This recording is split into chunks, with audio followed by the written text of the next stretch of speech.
ये देखते हैं क्वेश्चन नंबर 4 का सेकंड पार्ट, जिसमें बोला गया है कि सबसे पहले आपको एपी चेक करना है और यदि वह एपी है तो उसके आगे के 4 टर्म आपको और लिखने हैं। देखिए सबसे पहले ये 2 है, ये तो हो गया मेरा 2। 5/2 है तो इसको हम 2.5 लिख सकते हैं, कोई दिक्कत नहीं है। यहाँ पे 3 है और फिर यहाँ पे 7/3 है तो हम यहाँ पे 3.5 लिख सकते हैं, कोई दिक्कत नहीं है। ठीक है, ये हो गई मेरी मॉडिफाइड एपी। अब स्थिति आगे की जो हम बात करते हैं तो यहाँ पे हमको सबसे पहले तो चेक करना है कि क्या यह एपी है या नहीं है। एपी के लिए हम कॉमन डिफरेंस निकालते हैं, तो यदि मैं कॉमन डिफरेंस की बात करता हूँ तो कम से कम मिनिमम 2 डिफरेंस हमको निकाल के चेक करने पड़ेंगे। तो एक मैंने ले लिया A2-A1 और दूसरा ले लिया इसको, क्या आया A4, या इसको ले लो, इसी को ले लेते हैं तो क्या आया A3-A2। ठीक है, लगातार ही ले लिए अपन, कोई भी ले सकते हैं, कोई दिक्कत नहीं है उसमें। आगे की बात करते हैं तो यहाँ पे A2 है मतलब 2.5 है और माइनस का 2 है और यहाँ क्या है 3 है, 3 माइनस 2.5। यहाँ तक तो कोई दिक्कत नहीं होनी चाहिए।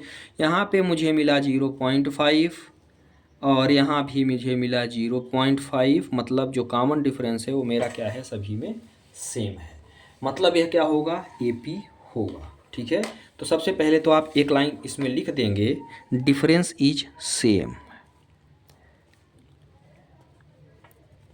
कॉमन डिफरेंस इज सेम, है ना, सेम है। यदि सेम है तो वह क्या है, so it is AP, it is AP, मतलब यह क्या होगा, अर्थमेटिक प्रोग्रेशन की सीरीज होगी।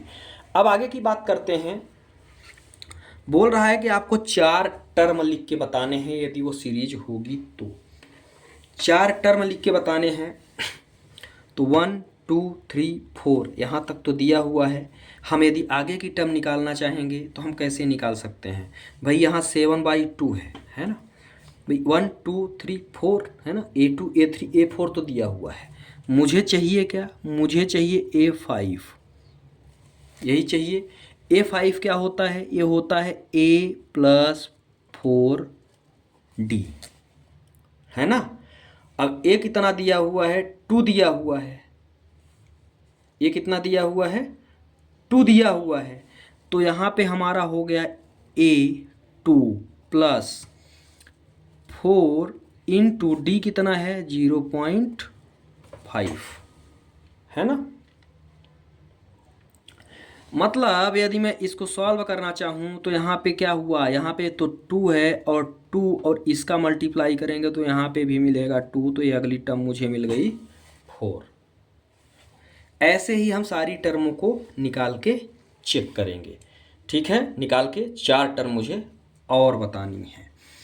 तो ध्यान से देखिएगा, ये तो मेरी 5वीं टर्म मिल गई। छठी टर्म की यदि हम बात करते हैं A6 की, तो A6 क्या होगा, ए होगा A और प्लस क्या होगा यहाँ पे 5D, A+5D, मतलब क्या हो गया भैया, A+5D का मतलब हो गया कि यहाँ पे बच गया 2 प्लस A का मान 2 है, 5D मतलब 5 इंटू 0.5, मतलब यहाँ आपको क्या बचा 2 + 2.5, है ना। तो यहाँ आप कितना बच गया 4.5, 2 to 4.5, है ना। यदि मैं इस टर्म में चेंज करना चाहूँ तो ये क्या हो जाएगा, ये हो जाएगा 9/2, 9/2। भाई इसको सॉल्व करेंगे तो 4.5 ही आएगा। A7 की बात कर लेते हैं, मिनिमम 4 टर्म बोला है भाई, तो A7 की भी बात कर लेते हैं। A7 में हमको क्या है, यहाँ भी वही फार्मूला लगाएंगे तो A+6D, भाई A+6D। यहाँ मैं डायरेक्ट अब लिख रहा हूँ, समझाने की अब कोई ज़रूरत वैसे है नहीं क्योंकि आपके समझ में आ गया होगा। यहाँ 2 है, 0.5 का 6 से मल्टीप्लाई कर देंगे तो भाई साहब आ जाएगा 3। तो यहाँ पे कितना मिल गया मुझे, इज इक्वल टू में मुझे मिल गया 5, है ना। और एक टर्म A8 भी निकाल लो, तो 4 टर्म आपकी, ये 4 थी, 4 और निकल गई, है ना, क्योंकि 3 ही बोला है, तो ये निकालने की ज़रूरत नहीं है ना, 3 टर्म ही निकालनी है। तो जो आपकी एपी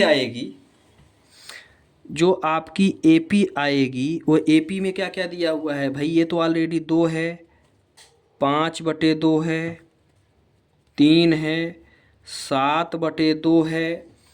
फिर इसके बाद क्या दिया हुआ है, अब हमने जो निकाला ये तो पुराना दिया हुआ था, निकाला क्या क्या हमने, 5वीं टर्म हमने 4 निकाल ली, 6वीं टर्म हमने 9/2 निकाल ली, और 7वीं टर्म हमने 5 निकाल ली। इस तरह से एपी हमारी चलती जाएगी। तो इस तरह से क्वेश्चन नंबर 4 का सेकेंड पार्ट यहाँ पे होता है समाप्त।